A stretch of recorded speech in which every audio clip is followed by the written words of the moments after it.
que todo vuestro ser, espíritu, alma y cuerpo sean guardados irreprensibles hasta la venida del Señor. Dice en Filipenses capítulo 1, dice, estando convencido de esto, de que aquel que empezó en vosotros, note usted, internamente. ¿En dónde empieza la salvación? ¿En nuestro cuerpo? ¿En nuestra alma? ¿O en nuestro espíritu? ¿En dónde empieza la salvación? Como que necesito reforzar el ABC del evangelio, ¿verdad? En el espíritu. Dice la palabra, de modo que si alguno está en Cristo, nueva criatura es. Acuérdese las palabras del Señor a Nicodemo, ¿verdad? Te es necesario nacer de nuevo. Y él pues entendió las cosas corporalmente, humanamente, materialmente. ¿Cómo es posible de que alguien siendo ya viejo pueda entrar de nuevo al vientre de su madre y nacer? Y el Señor estaba hablando de verdades espirituales. El nuevo nacimiento es espiritualmente. Entonces Dios opera primero en nuestro espíritu y después opera en nuestra alma, porque las predicaciones son para salvar el alma, para limpiar el alma, para regenerar el alma, para educar el alma, porque nuestra alma trae la estructura pasada, las costumbres pasadas, hasta vicios pasados. Y hay quienes vienen a Cristo Jesús y ya tienen la salvación en su espíritu, pero tienen un alma viciada a la mentira, a la profanidad, al hablar cosas indebidas. Tienen vicios. Hay quienes ya tienen la salvación en su espíritu, pero todavía de vez en cuando fuman. Y entonces a esas almas hay que liberarlas, hermano. Entonces dice que nuestras almas son salvas por medio de la palabra. Y por último, la salvación en nuestro cuerpo, porque el Señor va a transformar nuestro cuerpo en la venida de Cristo Jesús. Primera de Tesalonicenses 4 y 5 y Primera de Corintios 15 dice que Él va a transformar nuestro cuerpo en ese cuerpo glorioso. Pero la salvación se desarrolla en nosotros. Empieza por el espíritu, continúa por el alma y por último en nuestro cuerpo. La salvación es progresiva, se crece en ella, pero dice aquel que ha empezado la buena obra. Y Cristo Jesús termina lo que empieza. Él no es como ciertas personas que empiezan algo y nunca lo terminan. El Señor no. Él termina las cosas que empieza. Él es fiel a su promesa y Él no nos va a dejar a medias. Él no nos va a dejar deformados. Él no nos va a dejar, hermanos, limitados.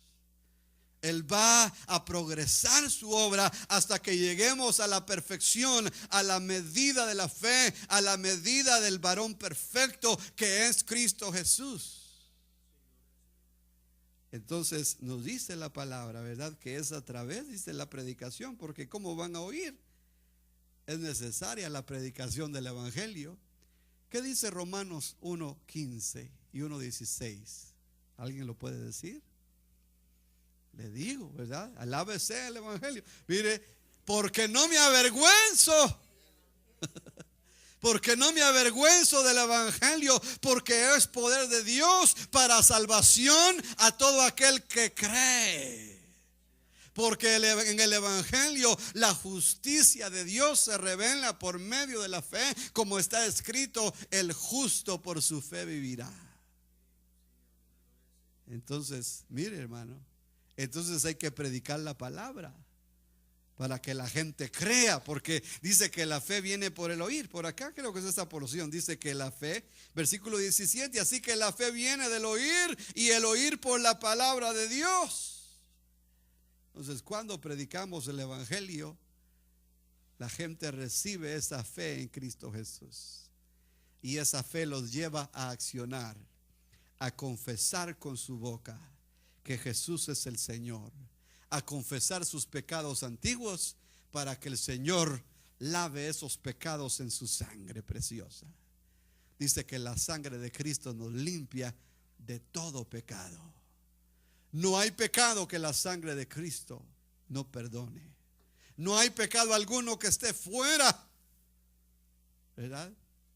A veces hay cierta gente que se confunde con aquel versículo que el Señor dijo: a aquellos que blasfeman contra el Espíritu, ese pecado no será perdonado ni en este siglo ni en el siglo venidero. Pero hay que leer con atención, porque el Señor no dijo que ese pecado nunca sea perdonado, sino que Él dijo: ni en este siglo ni en el venidero.